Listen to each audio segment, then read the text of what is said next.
Objektiivi raadio.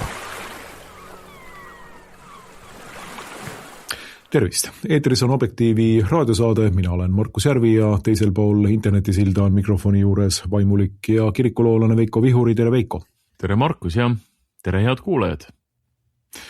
Täna räägime sellest, mis on hiljuti toimunud Viljandis. Nimelt Viljandi linnavalitsus teatas, et sellise ideoloogilise homokanga lahtirullimine Viljandi keskväljakul ei tule kõne alla ja sestap seda seal lahti ei rullitud, küll aga tuli vahepeal Viljandisse Sotsiaalministeeriumi kantsler endine Maarja, tänane Maario Mändmaa ja Viljandi haigla ees siis homolippu heiskas, nii nagu see homokangas lahti rulliti ka Ugala teatri esisel väljakul või Muru platsil.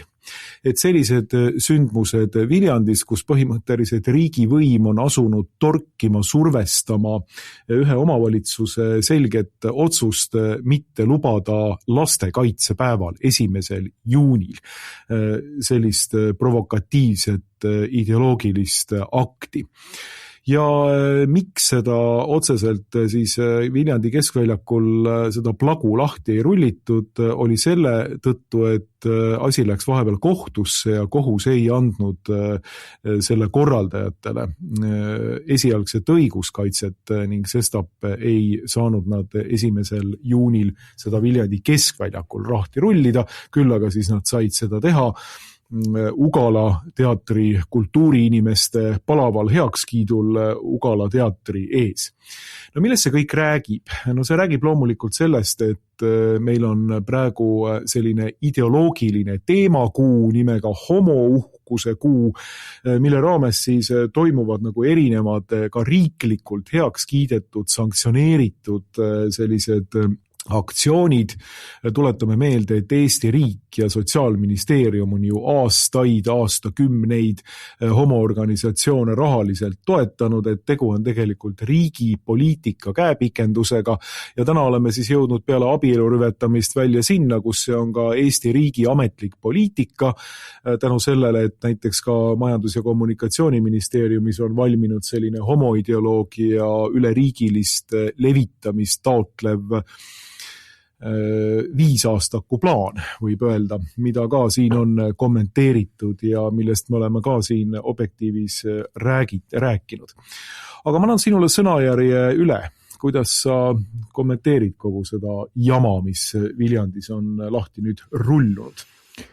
No jah, see on ainult üks osa sellest suuremast pildist ja tegemist on siis kas just ülemaailmse, aga kindlasti kogu lääne tsivilisatsiooni või kultuuriruumi hõlmava nähtusega.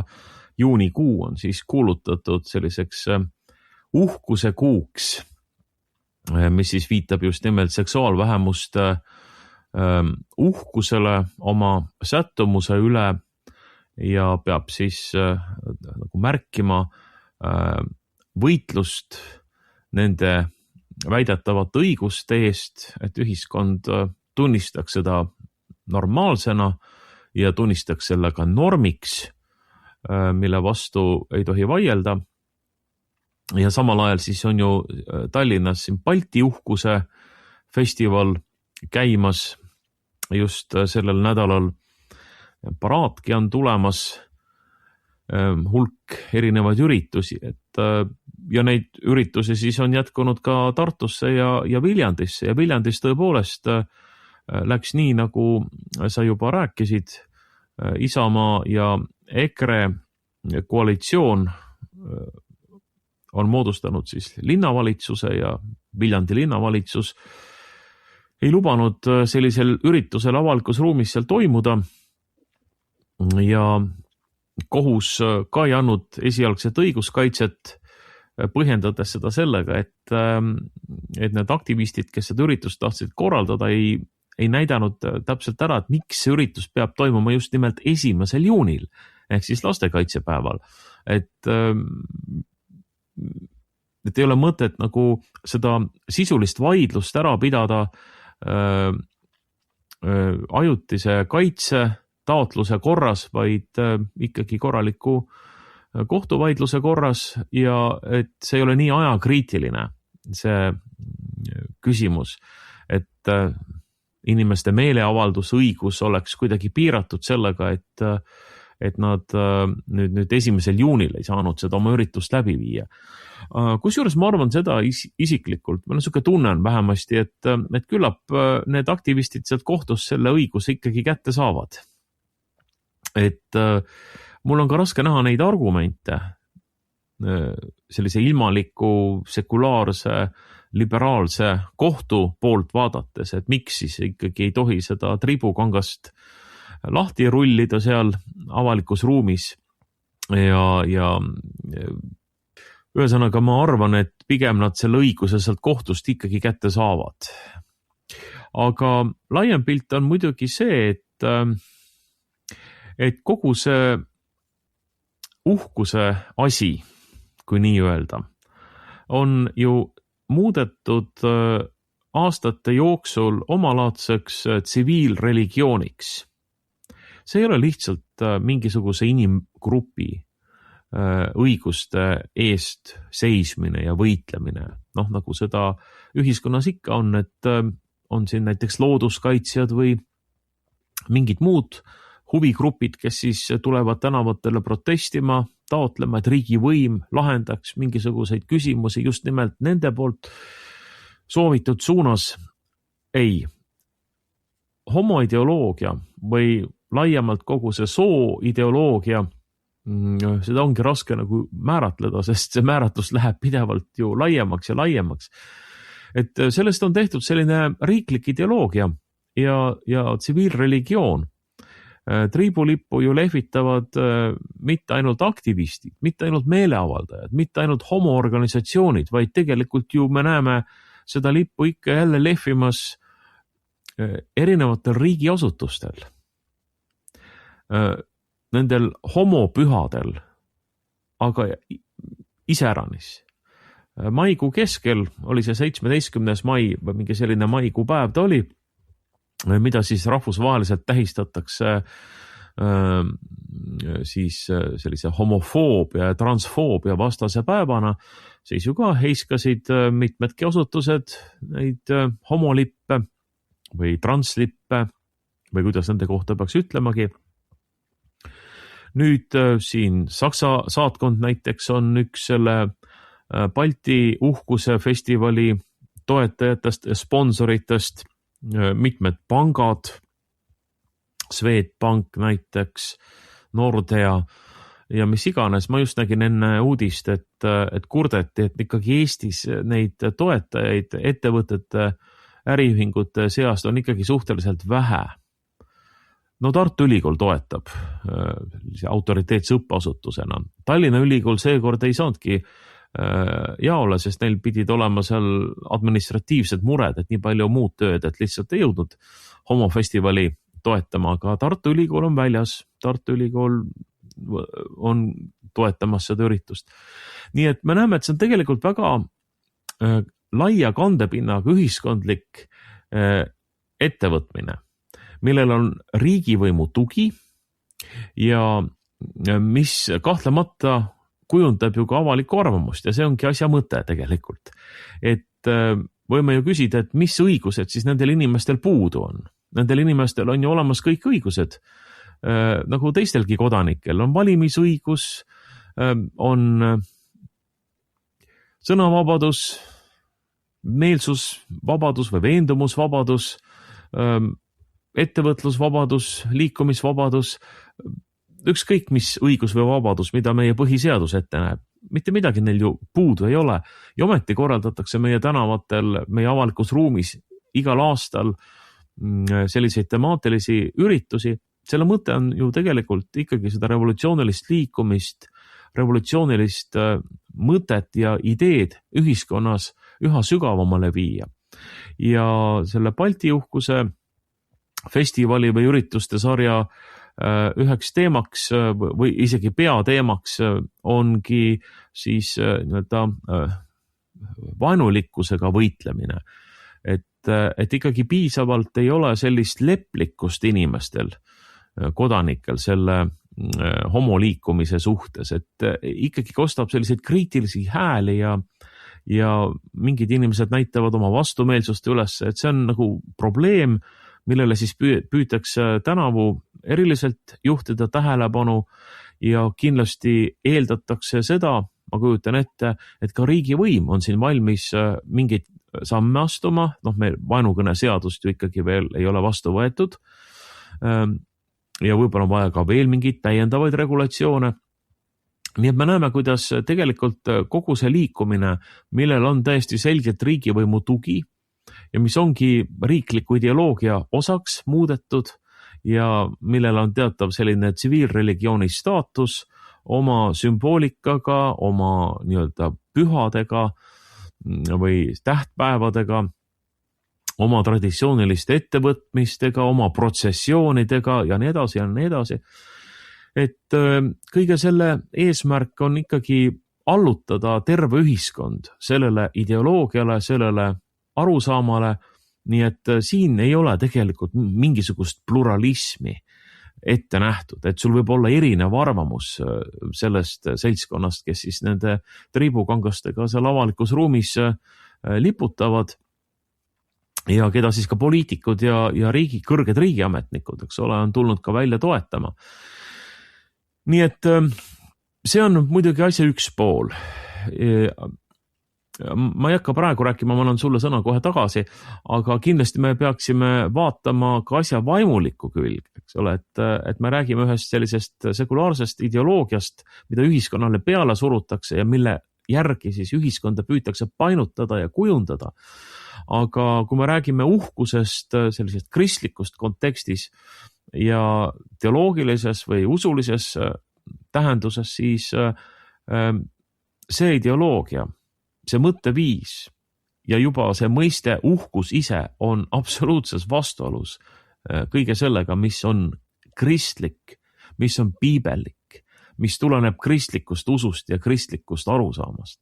Nii et see on siiski oluline ära märkida, et see ei ole lihtsalt teatud inimrühmade, mingite tõrjutute inimeste õiguste ees seismine ja nende nagu samaväärseks tunnistamine kogu muu ühiskonnaga, et see on täiesti selgelt antikristlik ideoloogia, mis püüab välja suretada kristlikku arusaama ühiskonnast, kristlikku arusaama moraalist, kristlikku arusaama perekonnast, üldse laiemalt loomisest. Sest me teame, et see, kes kõige esimesena uhkuse pattu langes, oli üks Jumala poolt loodud inglitest. Me tunneme teda nime all Lucifer, saatan, kurat, kes uhkuse pattu langedes keeldus Jumalat teenimast ja kõrvaldati siis taevasest ingliväest. Ja sellisena on sellel liikumisel väga selge tähendus, väga selge pool on valitud ja ma pean silmas siis seda homoliikumist, homoideoloogiat. Kui nad samastavad ennast uhkusega, siis nad täiesti ilmselgelt samastavad ennast kõige sellega, mis on Jumala sõna vastu, mis on Jumala tahte vastane ja nad on uhked selle üle, et nad on selle poole niimoodi valinud.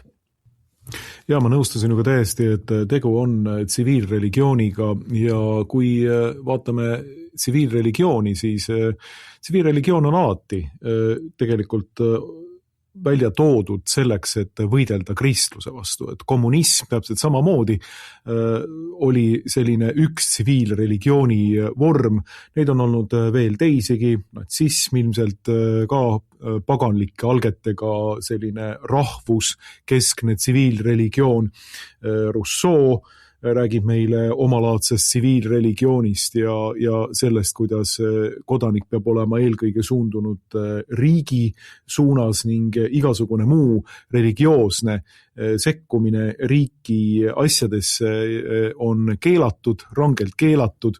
Nii et kui me räägime tsiviilreligioonist, siis iga tsiviilreligioon on meisterdatud just nimme kristliku religiooni vastu ja homoideoloogia ei ole mingisugune erand. Ta on täpselt samasugune tsiviilreligioon, mille eesmärgiks on põhimõtteliselt panna inimesed käituma nii, et nad tunnistaksid kristliku ühiskonna õpetuse vastaselt. Sellega on üle ujutatud erinevad kirikud, no sinagi võitled praegu, eks ju, Eesti evangeelses Luteri kirikus oleva diskussiooni vastu, eks ju, mida tahetakse käia nendel samadel teemadel ja mida erinevate kirikute praktikad on näidanud, et kohe, kui see diskussiooni ratas käima lükatakse, siis hakkavad sealt tulema ka otsused, mille ultimatiivseks eesmärgiks on kiriku õpetuse muutmine, mis tegelikult ei ole muudetav, sellepärast et need on igavesed printsiibid, muutumatud printsiibid, mille vastu siin see sama lutsiferiaanlik tsiviilreligioon tegelikult võitleb. Jah, kui rääkida katoliiklusest, siis uhkus on üks 7 surmapatust. See on kõige tõsisem patt üldse, sellepärast et see on patt, millega tavaliselt patustatakse püha vaimu vastu.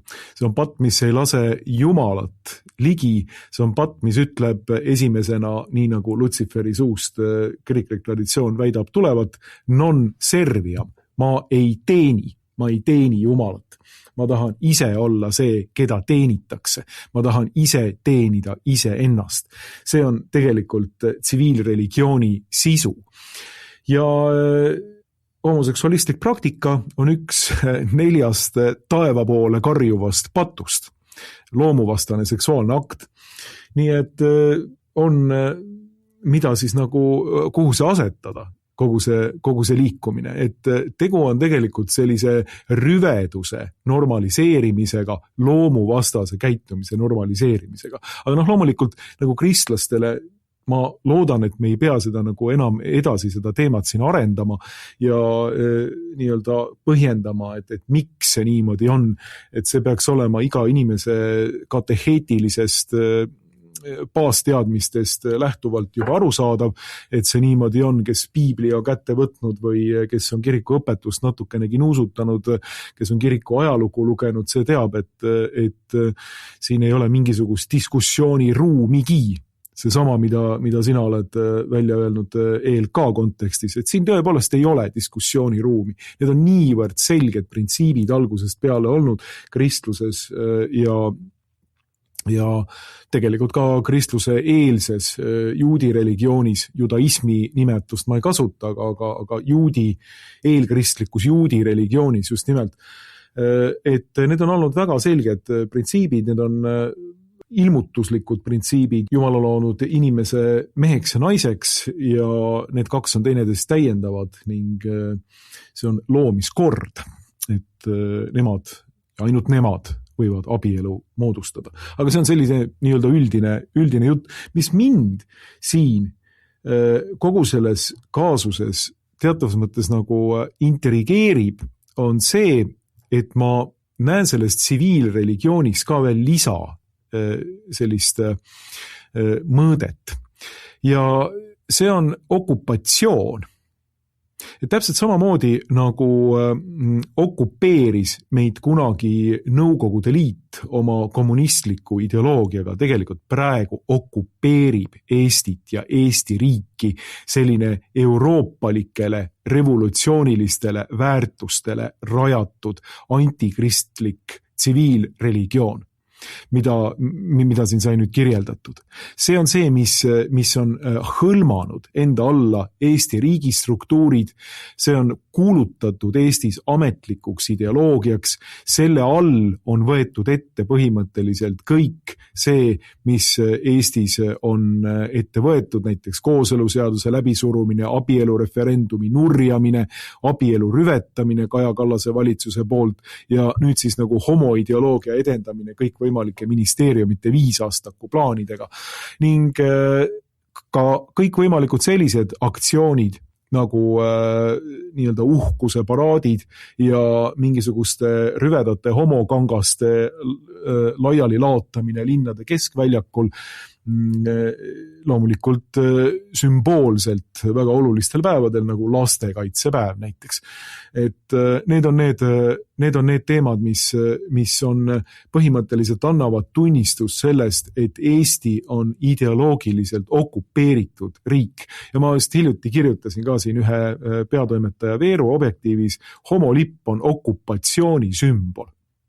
Homolipp on okupatsiooni sümbol ning tegelikult varem või hiljem tuleb hakata teda kohtlema omasugustega võrdselt. Et kui me oleme harjunud Eestis Nõukogude okupatsiooni sümboleid siin tühistama ja igalt poolt alla lükkama ja tanke ära Narvast viima, siis tegelikult täpselt samal viisil hakatakse kahtlemata suhtuma kunagi sellesse nii-öelda vikerkaare ja homolippu või translippu, mida siis see kogu aeg ka täieneb, nii nagu need tähestiku-tähed seal ka liikumise nimetuse taga. Aga see lipp on okupatsiooni sümbol, see näitab seda, kuidas Eesti on tegelikult ideoloogiliselt ära okupeeritud. Ja see okupatsioon ei ole selles mõttes nagu lihtsalt mingisugune, kuidas öelda, nagu kaudne või sümboolne või midagi muud, et ei, see on tegelikult täiesti reaalne. Sellepärast, et see doktriin homo- ja sooideoloogia näol on sisse toodud Eestist väljaspoolt.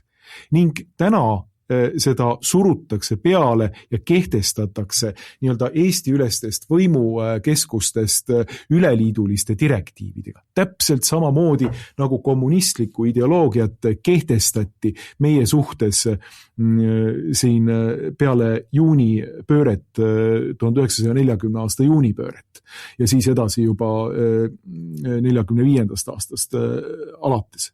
Et see on see sama, kuidas öelda, mehhanism, mida me näeme praegu Euroopa Liidus laiali laotavat ja see sama sümboolika või see sama sümboolne nukleum tegelikult, mida me Nõukogude Liidus nägime. Sellepärast, et vaadake, Nõukogude Liidus oli ka see oluline, et tehti mingisugune selline Eesti NSV punaplagu oma nende Läänemere lainetega, eks ju, et see oli vaja igale poole püsti panna. See kandis sümboolselt seda ideed, et Eesti on sotsialistlike vennasvabariikide sõbralikus liidus ja siit ei ole mingisugust nii-öelda rabelemist välja. Te olete ühe liidu osa, te olete okupeeritud maa.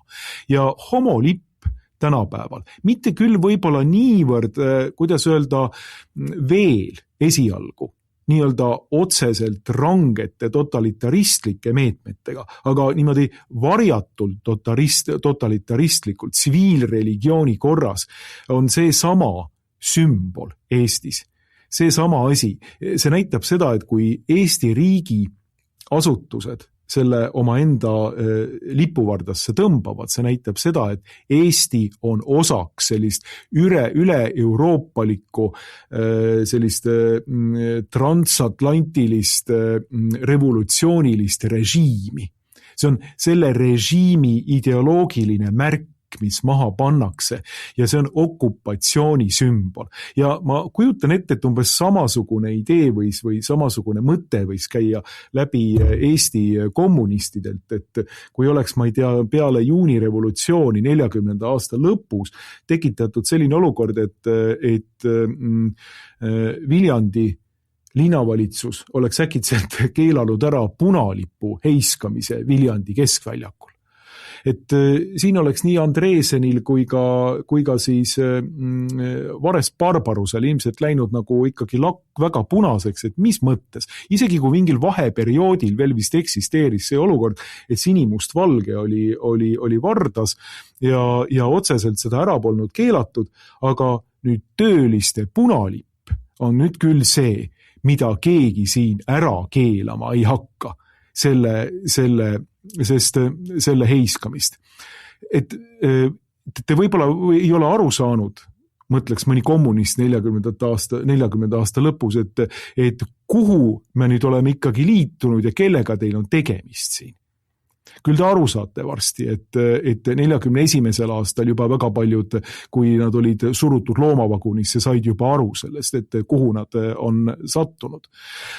Ja selline, kuidas öelda, selline analoog võib-olla või selline teispoolne, mündi teine pool on see, et paljud inimesed tulevad ja ütlevad, et aga ma ei saa enam aru, et mis Eestis toimub, et see ei olegi just nagu enam Eesti riik või nii edasi.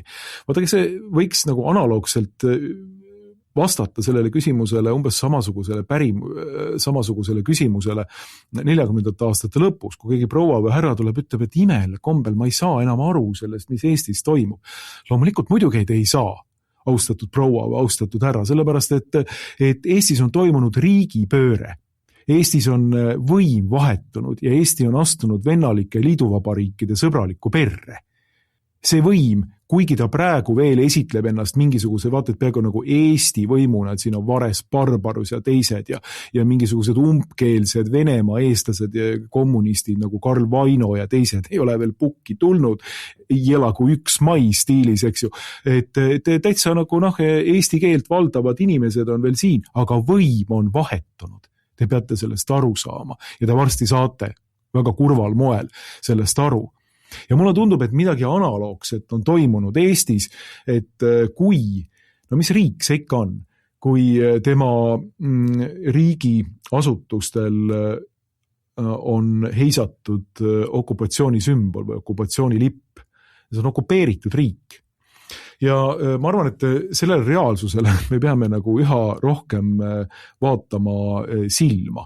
Me peame olema valmis aksepteerima seda reaalsust, et Eesti on ideoloogiliselt okupeeritud riik ja me peame olema valmis ka tegema seda, et kunagi see sama homoplagu saab samasuguseks okupatsioonisümboliks nagu kõik teised ka Nõukogude aja okupatsioonisümbolid. Aga see on huvitav, et mingi aja möödudes harjub elanikkond okupatsiooniga ära. Alguses on võib-olla tõesti väike šokk, aga siis läheb elu oma rutiinsetesse rööbastesse tagasi. Ikka on ju vaja leiba teenida, lastele haridust pakkuda, tööd teha, oma elu elada nii nagu see soov on ja inimesed saavad aru, et ega mässumeelsusega või siis okupatsiooni vastu olemisega sa ju tegelikult elus läbi ei löö, nagu öeldakse. Ja ma arvan, et me näeme seda praegu ka meie inimeste pealt kahjuks. Et veel siin kooseluseaduse läbisurumise aegadel 2013-2014 oli meie ühiskonnas sellist ütleme tervet protestivaimu või sellist kindlameelsust oma väärtuste ja tõekspidamiste ees seista palju rohkem kui praegu. Vähemasti mulle tundub nii. Ja sa mainisid Eesti evangeelses luterlikus kirikus toimuvat tõepoolest. Ma näen ka kirikus mingis mõttes seda sama asja, mida ühiskonnaski, et inimesed on muutunud kuidagi apaatseks. Paljud inimesed, kõik loomulikult mitte. On ka neid, kes väga selgelt oma positsioone väljendavad ja kes tulevad välja, tulevad kaasa, ei karda. Aga siiski midagi nagu on meie ühiskonnas murdunud sellel konkreetsel teemal. Ühiskonnas laiemalt muidugi, aga kirikus ka. Inimesed saavad aru, et vastu olla ei ole mõtet. Nad vähemasti ütlevad seda endale, et mis see minu vastuseis ikka siin enam muudab. Et 2023. aastal suruti läbi kooseluseadus, võeti vastu abielu rüvetamise seadus ja nüüd need võitlused on juba ära võideldud, meiega ei arvestatud, meist sõitis see teerull üle ja mis siin nüüd ikka, et tegeleme siis nende asjadega, kus meie sõna veel natukenegi maksab. Kuigi ausalt öelda, meie ühiskonnas jääb neid valdkondi, kus inimeste sõna veel midagi maksab, ikka vähemaks ja vähemaks. Et tegelikult meie elu on sedavõrd ära normeeritud kellegi teise poolt, eriti just kuskilt kaugelt Brüsselist paika pandud ja me olemegi lihtsalt sellised maksumaksjad, kes kurnatakse tühjaks oma sissetulekutest, oma rahalistest vahenditest ja keda siis ideoloogilise selgitustööga ehk siis ajupesuga tegelikult indoktrineeritakse kuulekateks kodanikeks, kõike seda rõõmsalt jaatama ja kaasa tegema, mis ühiskonnas tundub praegu siis selline ametlik peavool olema. Et eks nõukogude ajal käisid ju ka inimesed paraadidel, toimusid mingisugused parteikoosolekud seal töökollektiivides punalippude või punaste plagude kangaste all. Nüüd toimuvad homoparaadid, ma üldse ei välista seda, et läheb veel mõni aasta ja siis meil hakkavad seal juba koolid minema, nii nagu nõukogude ajal mindi ju siis maiparaadile lausa koolide kaupa. Ma isegi mäletan, kuidas külmetasime seal 1. mail. Temperatuur oli kuskil 0 piiris ja ootasime seal oma klassiga siis seda oma korda, et saaks siis tribüüni eest läbi marssida ja kus siis Karl Vaino ja teised seal siis hüüdsid meile suht reipalt, et jõlla kui juks mai. Nüüd siis on teistsugused loosungid, aga põhimõtteliselt see tsiviilreligioon või selline riiklik ideoloogia, ega selle olemus selles mõttes ju muutunud ei ole, et nad mõlemad on kristluse vastased või otseselt antikristlikud ideoloogiad, mille eesmärk ongi juhtida ühiskonnad ja üksikinimesed eemale kristlikust usust, mis öeldakse olevat aegunud, isegi ühiskonnale ohtlik, teatud võtmes vähemalt. Ja me näeme seda ka rahvusvaheliselt, kuidas tegelikult need riigid, kus veel mingisugustki vastupanu on siin viimase 10 jooksul olnud sellele homoideoloogiale, mis on tõepoolest selline lääne valdav tsiviilreligioon ja ametlik ideoloogia. Ei tea küll miks just see, aga millegipärast on see hästi oluline. Kui Poolas oli võimul konservatiivne partei Õigus ja õiglus, siis seal oli isegi Poola riigis teatud territooriume, teatud tsoone, mis olid siis nii-öelda geivabad või selle homoideoloogia vabad, mingid omavalitsusüksused, kus siis ei tehtud neid asju kaasa. See oli nagu Brüsseli jaoks ikkagi väga, väga kõnekas märk, et Poolas ei ole inimõigustega asjad korras. Ja suudeti saavutada, et tuli võimule Euroopa-meelne, nii-öelda Euroopa-meelne võim, mis on seal praeguseni täitevvõimu tasandil ja siis Donald Tuski juhitud koalitsioon.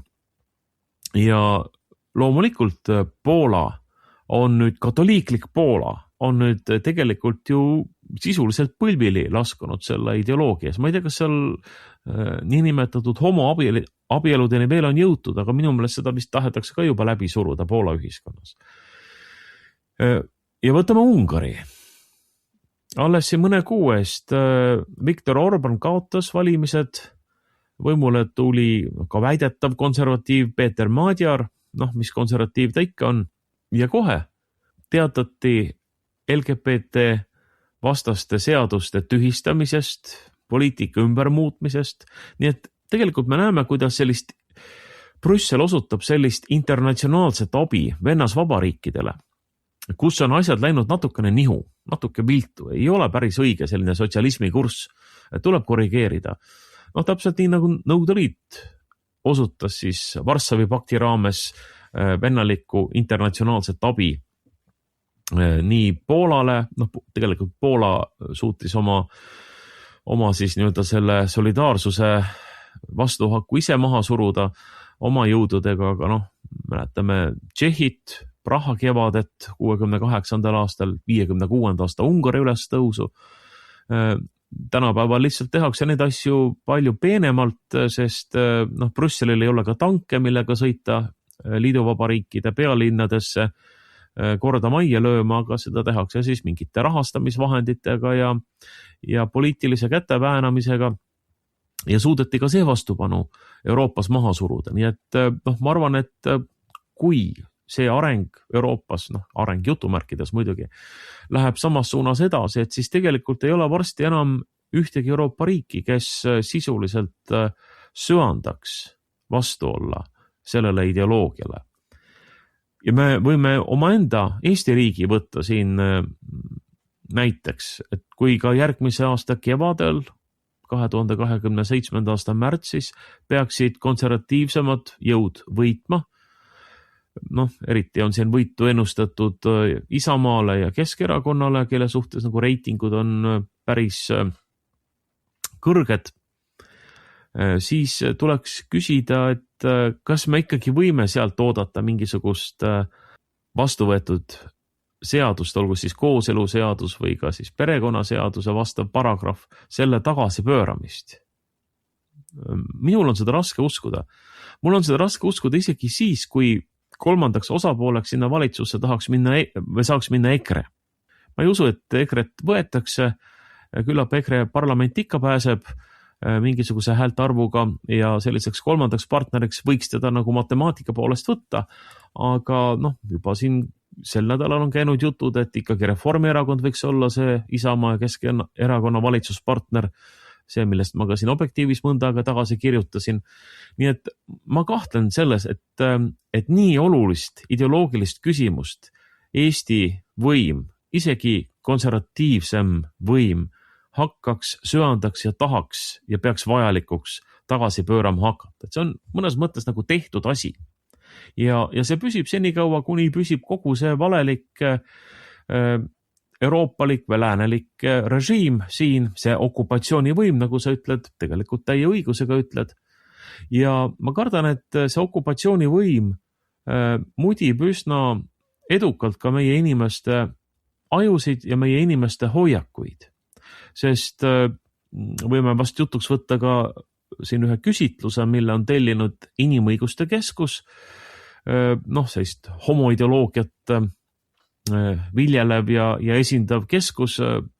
Mõni võib ju kriitiliselt nüüd ütelda, et mis väärtusega need küsitlused on, aga eks nad midagi ju ikka näitavad, et kui öeldakse, et nii-öelda samasooliste abiellumisõigust pooldab 53% meie ühiskonnast, kusjuures eestlastest väidetavalt siis 60% lausa, muukeelsetest tunduvalt vähem, 38% ja noorte seas 18–29 aastaste noorte seas siis tervelt 82% peab täiesti normaalseks, et samasoolised saavad Eestis nüüd ka abielluda.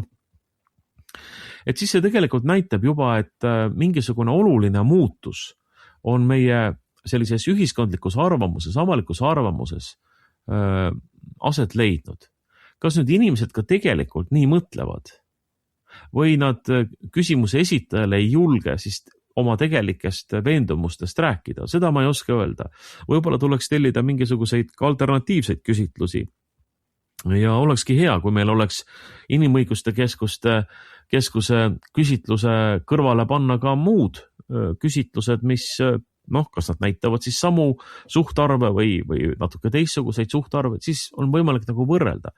Aga selgipoolest ma väga ei üllatu nende küsitluste peale, mida siis Inimõiguste Keskus on teinud, sest kui arvestada seda, kui vähegi peavool see homoideoloogia tänapäeval on ja väidab nagu mingisuguse tõrjutud grupi eest ennast seisvat, kuigi mõttes on tegelikult riiklikult jõustatav, riiklikult edendatav, ideoloogiline ja igas mõttes peavool.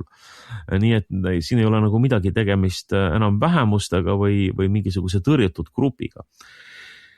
Nii et kui Eesti inimesed, Eesti elanikud lasevad endaga niimoodi toimida ja ei taha nagu avalikult oma sellist vastuseisu ja vastumeelsust sellele näidata, siis me just täpselt sellist hoiakut ka nendes küsitlustes näeme, sest ega kui ka nõukogude ajal oleks keegi teinud mingisuguse ausa küsitluse, seda ei olnud võimalik teha loomulikult, võib-olla partei neid tellis omale mingisugusete kanalite kaudu, et aru saada elanikkonna meeleoludest, aga ma usun, et avalikult ju enam-vähem valdav osa meie Eesti NSV elanikest oli valmis kinnitama, et nad armastavad palavalt Nõukogude võimu ja nad ei kujuta üldse ette, et nii nagu veel Arnold Rüütel siin 88. aasta veebruaris, kui laulev revolutsioon oli sisuliselt kohe algamas, ütles, et tagasipöördumist kodanliku Eestisse ei ole. Ja ma arvan, et ta esindas päris paljude inimeste sellist sisemist äratundmist, et ka praegu tundub, et tagasipöördumist kristliku ühiskonnakorralduse juurde ei ole, et on võimalik minna ainult sellise revolutsioonilise liikumisega kaasa ja see paneb nagu need jõuvahekorrad ühiskonnas paika, sest ikkagi enamus inimesi tahab joonduda sellise keskse jõu, keskse autoriteedi järgi ja kui see autoriteet ise on omaks võtnud revolutsioonilised väärtused või ta lausa ise ongi see allikas, kus need revolutsioonilised väärtused lähtuvad, siis midagi ei ole teha, siis meie ühiskond võtab selle kuigivõrd vastu, vähemalt kuigivõrd ja me elu siis selles suunas kahjuks nii läheb. Jah, see on alati mind kummitanud see idee, et miks just nimelt peab revolutsioon praegu tegelema sellise kuidas siis öelda, perverssusega, nagu homoideoloogia edendamisega. Et võiks ju tegelikult võtta mingisuguse muu ideoloogilise konstruktsiooni, näiteks rünnata inimeste eraomandit, nii nagu kommunism seda tegi, ja nagu variatsioonid sellest on vägagi laiad. Aga ei, revolutsioon praegu on võtnud oma ametlikuks tsiviilreligiooniks just nimelt perverssuse normaliseerimise. Ja see räägib midagi väga kõnekat kogu revolutsiooni olemusest. Ja see räägib sellest, et me peame justkui omaks võtma inimestena selle, mis meile loomul tasa on kõige vastumeelsem, mis peaks olema veel viimane valguse sähvatus inimese südames, enne kui tuled seal täiesti kinni pannakse.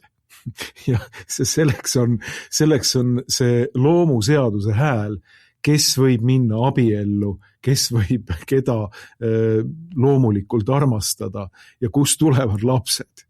Et need on need, ja kes on naine ja kes on mees. Need on need nagu elementaarsed, kõige elementaarsemad tasandid inimmõttes ja inimloomuses.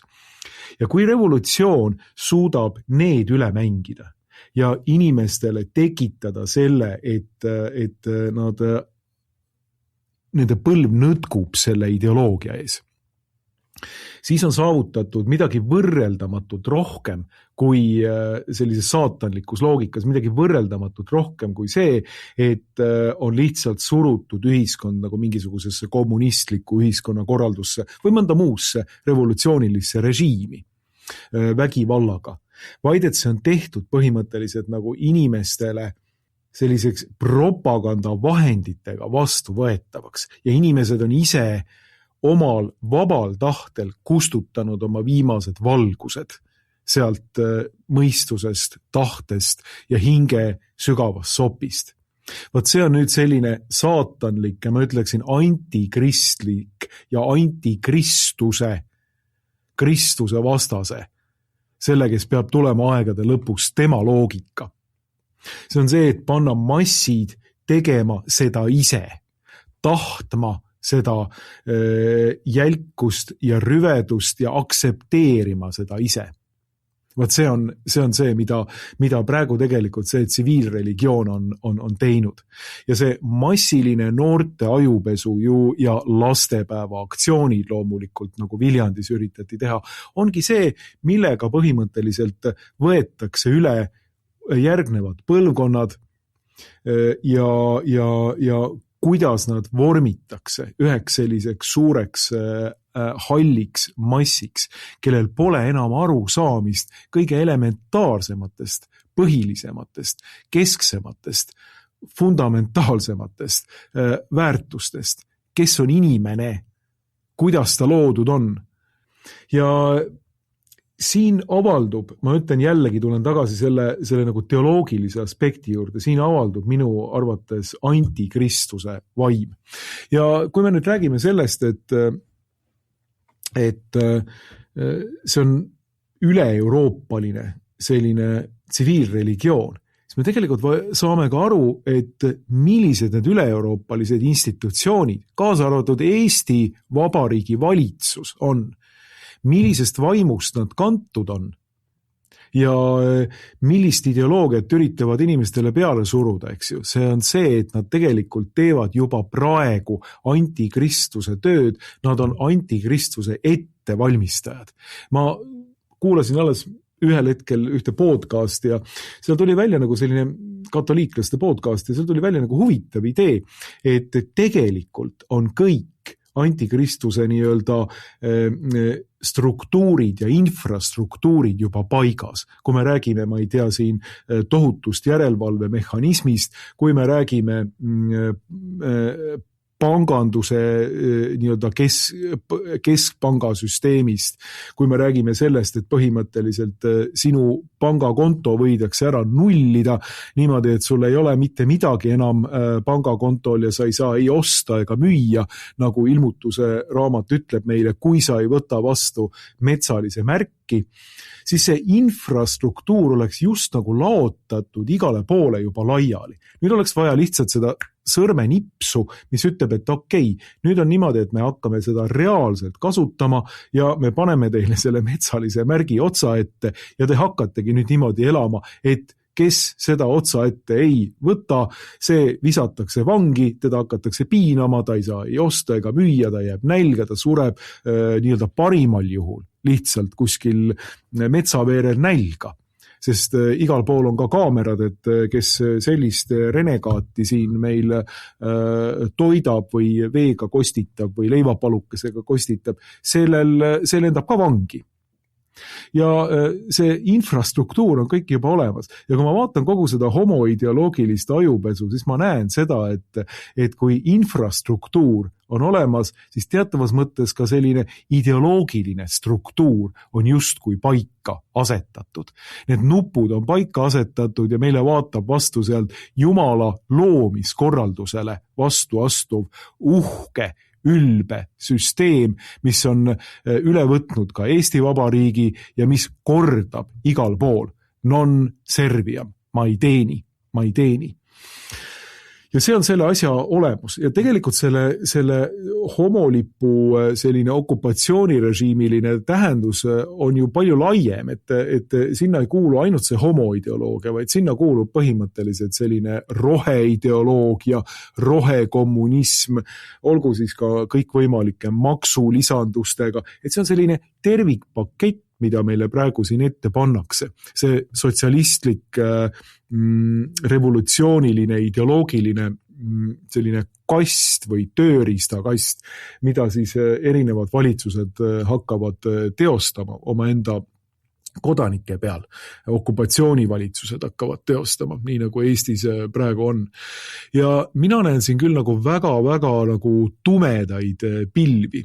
Ja kui me oleme rääkinud sellest, et Eestis on nagu oluline see, et miks mitte nagu abielu rüvetamise seadust vastu võtta ja kooseluseadust, mis tegi teed sellele abielu rüvetamise seadusele, siis tasub nagu ikkagi vanameistreid uurida ja nende kirja pandud meenutada, et juba Platon oma filosoofias rääkis sellest, et seadus on rahva õpetaja.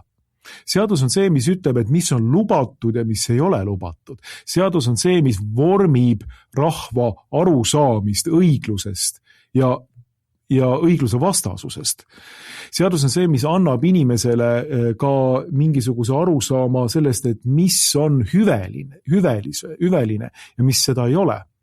Ja nüüd, kui me oleme asetanud nagu Eesti riigi selliseks ideoloogiliseks puuslikuks, selle võrdväärse abielu ehk rüvetanud ära põhimõtteliselt Jumala poolt loodud institutsiooni, siis ma arvan, et meid ootab ees tegelikult väga tume tulevik, et mina vähemalt küll, kui ma peale seda abielu rüvetamise otsust tundsin justkui, et Eestis on ära murtud midagi. Mingi selgroog on ära murtud siin rahvas praegu. Kuskil on käinud selline hääletu krõks ja ma tunnen, et see apaatia, mida me praegu siin läbi elame, need inimesed, kes on kõik juba põhimõtteliselt nagu loobunud, vaata, et peaaegu riigi asjadesse sekkumast või ka mingisuguseid meeleavaldusi korraldamast, sellepärast, et selle pole mingit tähendust, keegi ei kuula, kedagi ei huvita, riik on teflonis, okupatsioonivõim on tefloniga kaetud, ta teeb seda, mida ta tahab, astub inimestest üle, tallab kirsaga nende väärtustel, sellel ei ole mingisugust tähendust, mida inimesed arvavad, et see murdis midagi ära. Eesti rahvas. Ja nüüd, kui me paneme siia kõrvale näiteks reaalse sündimuskordaja 1,16, millest me vist eelmises saates rääkisime siin, siis me saame aru, et kuhu see okupatsioonivõim nüüd ikkagi tüürib. See tüürib sellele, et seda väikest pisikest Eesti rahvast enam olemas ei oleks. Et ta oleks ära hävitatud ja ära rüvetatud oma vaimus veel enne, kui ta täielikult füüsiliselt välja sureb. Sest kui rahvas on oma vaimus murdunud, ära rüvetanud ennast ise tegelikult ja selle viimase valguse sealt hingesopist ära kustutanud, siis ei lähe kaua aega, et ta ise laguneb, see riik laguneb ja seda rahvast enam ei ole. Et need on need mõtted, mis mul seoses selle ametliku homoideoloogilise tsiviilreligiooniga tekivad. Klassikalises ristimisliturgias on koht, kus ristitav või siis tema esindajad, ristivanemad peavad lahti ütlema saatanast, kõigist tema valedest, kõigist tema tühjadest lubadustest ja nii edasi ja nii edasi.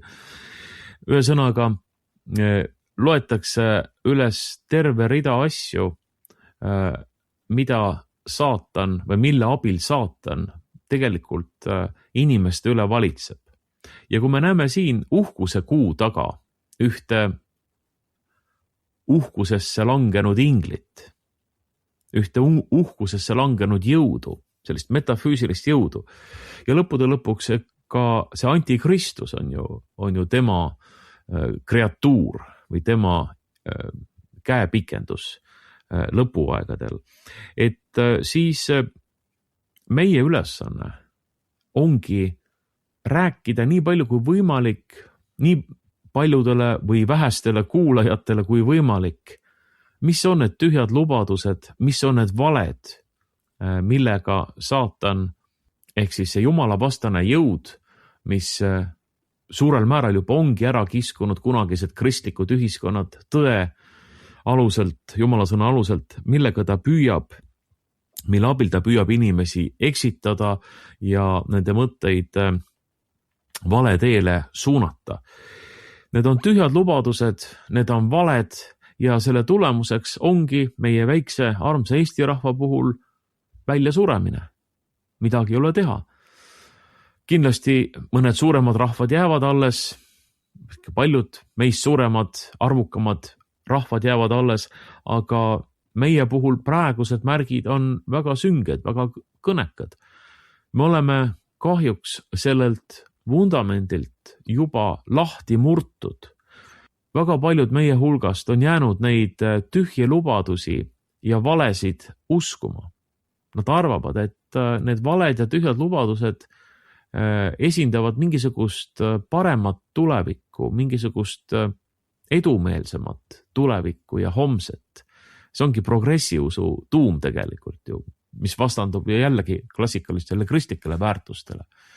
Ja kui see ühe rahva juures juhtub ja kui see juhtub eriti väikese rahva juures, kelle võimalused on nagunii palju piiratumad, aga tegelikult see juhtub ka ju suurte Euroopa rahvaste juures, Lääne-Euroopa rahvaste juures, me näeme, kuidas sealsed ühiskonnad, olles alguses muutunud revolutsioonilisteks ja ilmalikeks, on praegu väga-väga kiiresti omaks võtmas ühte valereligiooni, nimelt islamit, ja see on maad võtmas Lääne-Euroopas.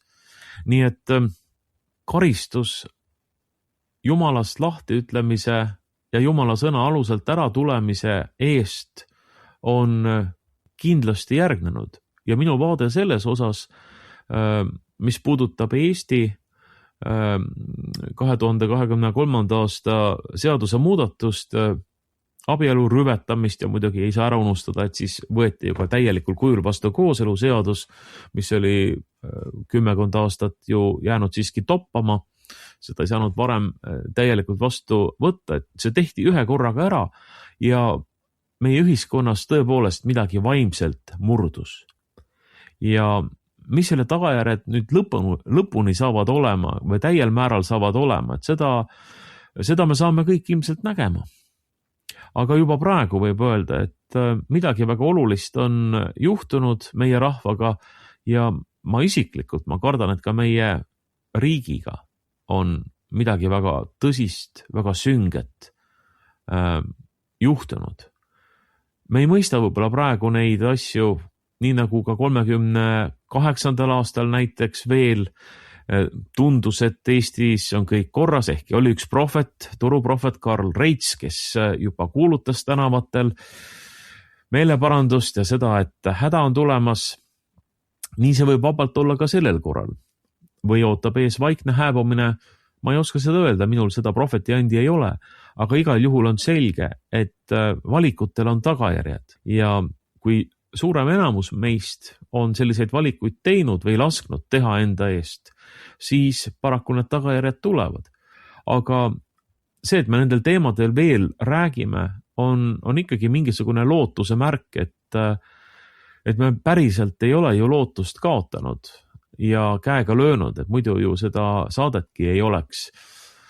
Muidu tegeleksime hoopis muude asjadega, et siiski on mingi lootus, et on olemas mingisugune piisav kriitiline hulk inimesi, kes ühel hetkel ärkavad või julgevad välja tulla ja võib-olla ei ole ka see hetk kaugel, kui see võimalus meile avaneb. Igal juhul ma loodan sellele, et kõik ei ole päriselt kadunud, et meil on rahvana ja muidugi ka üksikisikutena mingisugused väljavaated ja võimalused veel olemas ja igal juhul tuleb meil vähemasti kristlastena tegutseda selles usus ja veendumuses, et Kristus on see, kellele jääb viimaks võit. Kõik see vale, kogu see antikristlik süsteem, lõpuaegade totalitaarne režiim variseb kokku tema kuninga võimu ees ja seda ei väära ka mitte miski. Kohe kindlasti ei väära, Kristus on kuningas ja tema valitseb nüüd ja valitseb ka tulevikus. Ja tõepoolest meie töö on lihtsalt see, et kas me tunnistame tema ainuvõimu või mitte. Ja ma loodan ka, et siin võivad olla väga lähedal need hetked, kus kogu see väärideoloogia tegelikult, mis praegu tundub justkui nagu võitmatuna, nii nagu Nõukogude Liit tundus mõni aasta või kuu enne oma kokkukukkumist täielikult võitmatuna või väga kiiresti ja väga nobedalt variseda. Niimoodi, et enam tuhkagi maa peal temast järgi ei jää. Et see on ka üks variant, iga liit, millel on algus, tal on ka lõpp ja see lõpp võib olla lähedal. Me ei tea seda, aga see võib olla. Ja loodame, et eelkõige meie inimeste olema need, kes anname ja räägime rahulikult nendel teemadel ning anname, kuidas siis öelda, tunnistust sellest, mis on tõde. Ja ei lase ennast hirmutada sellel ideoloogilisel monstrumil, mille okupatsiooni alla me praegu oleme jälle sattunud. Küll lõpeb kunagi ka see okupatsioon. Aga aitäh sulle, Veiko, saates arutlemast, aitäh teile kuulamast, head inimesed, selline oligi seekordne Objektiivi raadiosaade. Mikrofonide juures olid Markus Järvi ja Veiko Vihuri, tänan teid kuulamast ja kohtume järgmisel nädalal. Kõike head!